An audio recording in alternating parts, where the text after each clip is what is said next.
The moment Sterling walked in, 15 minutes late and chewing a mint like he was bored of existing, I knew exactly how this review was going to go. He didn't bother with a greeting, didn't shake my hand, didn't even look at the massive stack of folders I'd spent 3 straight nights preparing. He just slouched into the leather chair like it owed him rent and said, "Let's make this quick." I slid the contract summary across the table with the kind of smile you wear to a funeral, the funeral being, in this case, my last ounce of patience. Tech signed the 5-year renewal, I said, full package, 10.2 million. I negotiated a 7% increase without triggering their board's red lines. That puts us 23% over Q3 projections. Sterling glanced at the top page, then tossed it back like it offended him. That's expected. You're senior account director, not a magician. I swallowed the burn in my throat. There was also an understanding that I'd receive a performance bonus for securing the largest account renewal in company history. That was stated in writing last year. The results, he said, dragging out the words like they were beneath him, belonged to the company. Not you. There it was. Not a no. Not a maybe next quarter. Just a clean slice through my worth. Like I was one of his disposable coffee cups. No acknowledgement of 18 months of 3 a.m. strategy calls with Tech. No memory of the time I flew red-eye to Colorado just to handhold their panicked CTO through a rollout bug that wasn't even our fault. No credit for keeping that account when every department around me was drowning in turnover. The results belonged to the company. I could feel my ears ringing. Not with rage, not yet. Rage needs oxygen. What I felt was a vacuum, a total airless clarity. I smiled, not with my teeth, with my bones. Understood, I said. One word, then I stood, gathered my folders carefully without a tremble and walked out of the glass box where dreams went to suffocate. Sterling didn't follow. He didn't ask what I meant. That was his mistake. He thought silence meant surrender. He had no idea I'd just declared war. And hey, if this twist of corporate karma has you hooked, help me hit my first ever 10,000 subscribers. It's free, takes a second, and keeps the stories coming. Thank you for being part of this wild ride. By the time I reached my car in the parking lot, the numbness had worn off and something hotter took its place. Not the kind of anger that flares and fizzles, this was the slow burn kind. The kind that keeps logs in a shed for winter and waits for the match. I didn't tell anyone I was quitting that day. I didn't need a dramatic speech or an HR form stamped in red. I needed a plan. Sterling thought that clause in my contract, the infamous non-compete, was enough to keep me docile. It was airtight, sure, said I couldn't work with any active client or competitor for 24 months, said any violation would trigger arbitration. He probably printed that paragraph on a throw pillow. But what Sterling didn't understand is that loyalty has a half-life, and mine had just expired. That night, I opened a new Word doc. Title, Exit Strategy, no logos, no letterhead, just bullet points, black coffee, and revenge marinating in silence. Next morning, I submitted my resignation via email. No fanfare, no bridge left unburned. Just a single sentence, effective immediately. He didn't reply. Not until 2:47 p.m., when his assistant finally emailed back with a smug little attachment reminding me of the non-compete. And a thinly veiled line, "We trust you will honor your contractual obligations." That was corporate speak for "we own you now." I stared at the screen for a long time. Then I deleted the email, closed my laptop, and whispered, "Not for long." Sterling didn't even bother calling me into his office this time, just fired off a 5-word reply to my resignation, acknowledged, per Clause 17B attached. Clause 17B, the albatross, the goddamned leash. I clicked the PDF like it might bite. Same bastardly thing I remembered. Employee shall not engage in any business that competes with company interests, nor directly or indirectly solicit, service, or accept business from any company clients for a period of 24 months from date of termination. Even bolded it, as if that made it holier. What they didn't bold was the subclause buried 3 pages down, but that wasn't for now. That was for later. Right now, I had to make my exit look boring, dignified even, like I was going to do yoga in Sedona and learn to forgive people. I walked into the office at 9 a.m. sharp the next day, a smile stapled onto my face like everything was fine. The moment my heels hit the linoleum, conversations died mid-sentence. I could hear keyboards suddenly start clacking just to fill the dead air. Marcy from legal gave me the kind of look you reserve for someone who's been diagnosed with something terminal. Evan in accounts just nodded without making eye contact, like I was a ghost already. And Ben, poor, gullible, sweet summer child Ben, leaned in and whispered, "Are you sure about this?" "I've never been surer," I said, passing him the sealed envelope with my transition file. "Tell Sterling I said good luck." The transition document I left behind was technically flawless. Timelines, budgets, points of contact. Everything a clueless executive team could need to run Tech into the ground. But it was also a masterclass in omission. Nowhere in that packet did it mention that Maria, Tech's operations lead, was allergic to the phrase low-hanging fruit, that the CFO only signed off on budgets if you added a footnote about sustainability, that their VP of engineering would kill any project that involved an acronym he didn't invent, because you can't document a relationship, You can't footnote trust. You either built it or you didn't. And Sterling? He didn't even know who the Aura Tech VP was, let alone what color his tie meant on board meeting days. Around noon, Sterling strutted out of his corner office like a man stepping over an invisible coffin. Sarah, he said with that slick, vacuous smirk, I just want to personally acknowledge your service. You've been a reliable asset, but let's be clear, Aura Tech is a company client. And we will, of course, enforce the terms of your agreement. Of course, I said, holding his stare like a mirror. You should. He didn't know what to do with that. He thought he'd cornered me, caged me, that this was just a story of someone running out of options. I let him enjoy that thought. For the next hour, I packed my things like I wasn't bleeding out on the inside. Every stapler, every pen, every post-it I'd scribbled dreams on. I even left behind my nameplate, still warm from years of trying too damn hard. Before I left, I walked one last lap around the office. No goodbyes, just eye contact.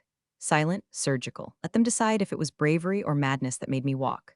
Back home, I cracked open a beer at 3:14 p.m. and stared at the blinking cursor on a blank screen titled, What Comes Next? It didn't blink back. Day 3 of unemployment hit like a cold slap to the soul. The adrenaline had worn off, and what was left was the echo. Silence has a weight to it. When you've spent 15 years with your phone surgically attached to your palm, silence feels radioactive. No calendar invites, no Slack pings, no urgent emails flagged at 3 a.m. Just me, my too quiet house, and a cat that kept giving me side-eye like she knew I'd just torched my career with a Bic lighter. I sat at the dining room table in the same hoodie 3 days in a row, watching the cursor blink on my laptop like it was taunting me. Every Google search felt like both a lifeline and a eulogy.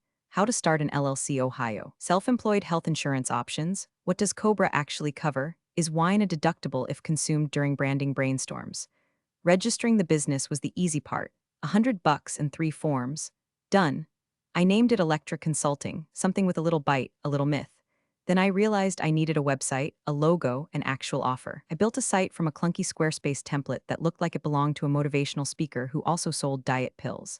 Still, it loaded, and it had a contact form. That felt like something. Then came the real fun spreadsheets. I stared down the barrel of my finances like they owed me an apology. Severance, minimal. Savings, solid but not forever solid. Rent, utilities, groceries, insurance, I gave everything a color code in the sheet, then watched the red cells bleed into each other like a slow hemorrhage. By week 2, I'd reached the negotiation phase of despair. Maybe I could freelance. Maybe I could pivot into tech writing. Maybe I could go full eat, pray, love and disappear into the forest with a Wi-Fi hotspot and a vengeance blog. But every time I opened LinkedIn, my stomach twisted into a Möbius strip. Sterling's smug face still topped our company's culture spotlight post. Beneath it, 3 middle managers were clapping emojis like seals performing for sardine crumbs. That night, halfway through a lukewarm bowl of boxed mac and cheese, my phone buzzed. Unknown number, just a text. They reassigned your transition budget to the exec retreat. Good luck, no name, but I didn't need one. I knew the voice behind that sentence. Dry, efficient, brilliant with numbers. Megan, finance analyst with the poker face of a poker dealer and a quiet disdain for bullshit. I stared at the text like it might self-destruct. They'd taken the 6-figure client onboarding budget I'd built for Aura Tech, months of forecasts, ramp-ups, contingency planning, and flushed it down the drain so the C-suite could sip pina coladas at some leadership offsite. Probably to brainstorm how to innovate synergy or whatever the hell MBA word salad they were peddling this quarter. That one sentence from Megan didn't just confirm what I suspected. Crystallized it. They were incompetent. Not malicious, not Machiavellian. Just terminally, chronically, hilariously inept. I laughed, out loud. A real, unhinged bark that scared the cat under the couch. If they were this stupid, they wouldn't just mishandle Aura Tech. They'd smother it, drown it in buzzwords and missed deadlines. And when the call came, because it would come, it wouldn't be me knocking on any doors. It would be them. All I had to do was stay invisible. Stay quiet and stay ready. It started with a voicemail. Hey Sarah, it's Maria from Aura Tech. Just wanted to catch up, no agenda, just would love to hear how you're doing. Call me when you have a sec. I listened to it 3 times. Not because I didn't understand what she said, Maria never wasted syllables. I listened because I could hear the wobble in her voice beneath the professionalism. It wasn't panic, not yet, but something was off. Like a hairline crack in a windshield before the frost sets in. I waited 3 hours before calling her back. Just enough time to look casual, not desperate. I even made sure I had a cold coffee in hand to sound relaxed when I picked up. Maria, I said, as if I'd just found a 20 in an old coat. Wow, it's so good to hear from you. She sighed with the weight of someone who hadn't slept properly in a week. You too. I figured you could use a little voice from the trenches. I let out a half laugh, depends on which trench you mean. She didn't bite. Instead, she launched into small talk, kids, whatever renovation nightmare was unfolding in her kitchen. But it was all scaffolding, I could feel it. Eventually, she shifted. So your replacement team, she said, carefully neutral like she was afraid the walls had ears. Interesting folks. Oh, I offered, polite and flat. They sent us a deck last week that had our product roadmap inverted. And by inverted, I mean the 2025 goals were in Q2 of this year. When I pointed it out, they said they'd meant to be aspirational. I almost choked on my coffee. She continued. And then Steve, your old VP, he called me Michelle twice on the call. My name's on the damn Zoom. I made a low, sympathetic noise, the kind therapists make right before they hand you a tissue. She kept going, not outright complaining, but circling the drain. Missed deliverables, duplicated tasks, tone-deaf emails. It was like watching someone describe a bad dream in real time.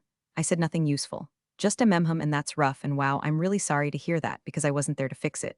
I was there to listen like a locked door with a keyhole just wide enough to whisper through. At one point, she paused. Anyway, I just wanted to say we really appreciated what you built. It had a rhythm. We trusted you. That line sat in the space between us for a beat too long. I gave her the lightest touch of bait. Well, I've been exploring some independent consulting, I said, real casual, but in a totally different niche, of course. I could feel the spark on the other end of the line, just a flicker. The beginning of a match being struck. Oh, what kind of niche? Strategic advisory. More agile, small team stuff. Not really competitive with, the full stack model. I added a shrug to my tone, just enough to sound like I hadn't thought it through, like I hadn't built my entire website around that very phrase. Maria didn't press. She knew better. She was corporate trained, same as me. We'd both been in too many boardrooms to walk into something head on, but her goodbye was warmer than it needed to be. And the last thing she said was, let me know if you ever, unniche.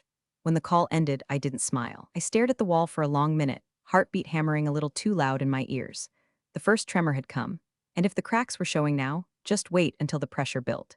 Jill Callahan's office looked exactly like the kind of place you go to destroy someone quietly. No degrees on the wall. No cutesy little signs about girl bossing. Just matte black bookshelves filled with legal tomes and a single bonsai tree that had been trimmed into submission. The woman herself didn't even offer coffee. She just motioned for me to sit and opened a red folder with surgical precision. So she said, flipping through the pages, "This is the infamous 17B. I nodded, the ball and chain. She scanned, lips barely moving. Her brow didn't twitch once.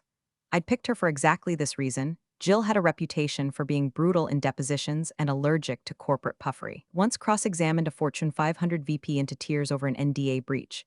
She was my kind of assassin. After 5 full minutes of silence, she leaned back in her chair and tapped one long finger against the claws. Okay, first off, it's aggressive. Overreaching, actually, but enforceable. No soliciting current or past clients. No competing services. No hiring their people. 24 months. I felt my stomach drop into my knees. But she added, eyes glittering like a scalpel catching light, there's a gap. I blinked. A gap? She flipped to a footnote on page 7. The language says you cannot solicit or accept business from their clients.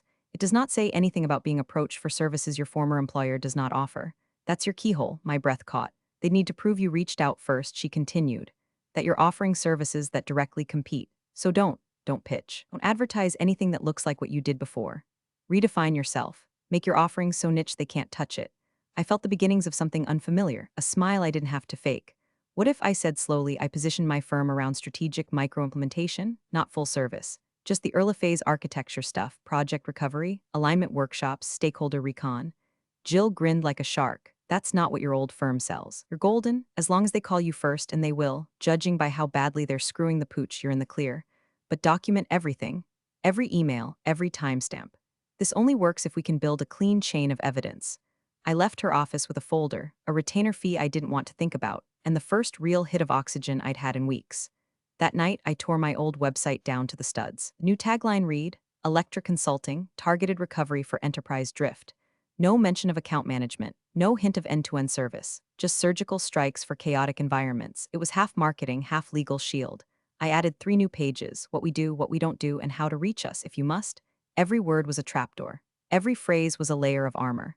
I wasn't just building a business anymore. I was building a legal fortress disguised as a lighthouse, because the storm was coming, and I wanted them to see exactly where I was, just close enough to be terrifying and just far enough to be untouchable. The second time Maria called, she didn't lead with pleasantries. No small talk. No kitchen renovation updates. Just 5 clipped words. Is now a bad time? I sat up straighter, laptop open to my expense sheet, still wearing pajama bottoms under a half-decent blouse I'd put on for a phantom Zoom call that never came. No, I said, voice tight. What's going on? She sighed, deep and hollow, like a balloon finally giving up the ghost. They broke it, she said. Broke what? The data stream integration for our North Star launch. It's dead. Gone. They overwrote the test environment with a sandbox version from another client, then tried to roll it back without a checkpoint, corrupted the entire pipeline, and they didn't notice for 48 hours. My blood ran cold. North Star wasn't just a launch, it was the launch. a multi-market Q3 flagship initiative that had been in gestation longer than a baby elephant. If Aura Tech missed the milestone, their quarterly earnings would implode. Publicly, loudly, I stayed silent. Let her keep talking. They sent us a half-apology memo and an updated timeline that pushes us into late September. The legal team is reviewing the service agreement for breach. If we find cause, and we will, we're done with them. There it was, the phrase that cracked the earth in two. If you can provide these services, Maria said slowly, every word deliberate, we would like to open a discussion. My heart punched the inside of my ribs like it was trying to break free. I forced myself to breathe. This was the moment everything turned. And it had to be handled like a bomb disposal, steady hands. No sudden moves. Maria, I said, measuring each syllable, Electra's scope is extremely narrow. We don't offer managed services. We don't replace full-cycle vendors. I'm not asking for replacement, she snapped. I'm asking for a solution. We need the planning, the stakeholder alignment, the system rebuild. We'll handle ops. We just need the damn thing pointed the right direction before the board meeting next Friday. I said nothing. I'm not playing games, Sarah. We have budget, we have authority, and we have a disaster. I've cleared this conversation internally. I could hear the desperation behind her professionalism. Maria wasn't just tossing me a lifeline, she was clawing for one. I'll draft a proposal, I said finally. Strictly under Electra's scope, strategic guidance, diagnostic sprint, that's it. Yes, she said, fast, too fast, that's perfect. Send it to me tonight. I'll have procurement pre-authorize it. We hung up. I stared at the phone for a full minute, then two, and then I ran to the kitchen and threw up. It wasn't fear, not exactly, it was the weight of certainty. The point of no return kind. The moment when you stop hoping you'll get the chance and realize the spotlight's already on. By midnight, I had the proposal finished and formatted. 3 pages, 1 sprint, 6 deliverables, no fluff, no overreach. Just the precise scalpel cuts needed to resuscitate a dying product. I titled the file, Electra North Star Recovery Phase 1, PDF at 12:02 a.m. I hit send. No fireworks, no champagne, just the silent hum of my laptop fan and the sharp, undeniable thump of my pulse. The invitation had come, and I had answered. The call came in at 7:19 a.m., just as I was pouring milk into my cereal. I didn't recognize the number, but I recognized the panic before she even said her name. Sarah, it's Kim. Hang up. Kim Nguyen, former project manager, the only person at that place who ever understood the term critical path wasn't about hiking. They're losing their minds, she hissed. Sterling just called an all hands, like emergency level all hands. Or tech served notice this morning. 30 days, terminating the master service agreement. I froze. Milk overflowed the bowl, soaking into the placemat like it was trying to vanish. 30 days? I asked, voice hollow. They cited 4 documented breaches. 4. And get this, they sent the letter to legal and CC'd half their procurement chain. It's everywhere now. Sterling's frothing at the mouth. He said your name 6 times in 5 minutes. I didn't respond. My mind was sprinting, not running, sprinting through the timeline. The clause was airtight. I hadn't solicited. They came to me. I documented everything. I had the emails, the timestamps, the proposal, the scope. My lawyer had copies in triplicate. But still, Sterling screaming my name in a company-wide meeting? What exactly did he say? I asked, gripping the edge of the counter. He said you sabotaged the transition, Kim said. That the useless transition document you left behind was part of a premeditated strategy to poach the client. His words. He accused you of weaponizing your knowledge base and orchestrating a hostile takeover. I blinked. That man thinks I built a coup using Google Docs. Oh, she said, and legal's apparently drafting something. He said he won't let her get away with this. The line went quiet. Then, I'm sorry, I just thought you should know. I thanked her. We hung up. And then I stood in my kitchen, spoon limp in my hand, cereal soggy, and smiled. Not a happy smile. Nothing that soft. It was the kind of smile you give a fire you lit from across the street. Sterling wasn't just mad. He was rattled, and that meant one thing. He knew it was over. He just couldn't admit it to himself without someone else to crucify. Let him scream. Let him threaten. Let him print out 300 pages of legal tantrum. He still didn't get it. He lost the client the moment he treated them like an account number. He lost me the moment he treated my work like property. And now he was flailing in the wake of his own mediocrity, laming the tide for going out. Still, I wasn't stupid. I called Jill. She picked up on the first ring. I assume you heard? I said, yup, it's all over my inbox. His general counsel CC'd me on a cease and desist draft. Amateurs. Do I need to be worried? Not unless you lied, which you didn't. Your paper trail is cleaner than a CDC lab, but we'll prepare the response. Keep calm. Let him drown in his own noise. I nodded, though she couldn't see it. My pulse had calmed now. I felt grounded. Cold, steady. Let Sterling throw his tantrum. I'd built my firm like a scalpel, and the first cut had landed. The email arrived at 9:04 a.m. sharp, of course it did. Sterling always did love punctual theatrics. The subject line screamed desperation dressed as authority. Unauthorized interference with client relationship pending legal action. I opened it without ceremony, sipping my coffee like it was a war trophy. The body was a predictable mess of chest thumping, legal misinterpretation, and thinly veiled threats wrapped in passive voice. Words like egregious, unethical, we reserve the right, and my personal favorite, irreparable harm to the company brand. He even bolded that part. Twice. I forwarded the email to Jill without a word. Within 15 minutes, she replied with a single sentence. I've drafted our response. Would you like to review it, or should I just hit send? Send, I typed back. Her reply went out at 9:36 a.m. It was 84 words long. Dry, surgical, beautiful. It cited the exact clause Sterling had misread, non-solicitation of clients by the former employee. It included a timeline of Aura Tech's formal complaints against the company, beginning precisely 11 days after my departure. It highlighted that Electra Consulting offers services not present in the original vendor agreement. It closed with this line, which I would have tattooed on my forearm if I had less impulse control. Should you pursue this further, we are prepared to submit documentation to arbitration and seek recovery of legal fees per clause 22D. Click, send, silence. That was the sound of Sterling finally realizing he'd walked into a minefield wearing tap shoes. I leaned back in my chair, the cheap faux leather creaking under the weight of it all. Months of rage, fear, risk, and finally, closure. It didn't roar, it didn't explode. It settled like ash after a fire. At 10:12 a.m., a DocuSign notification landed in my inbox.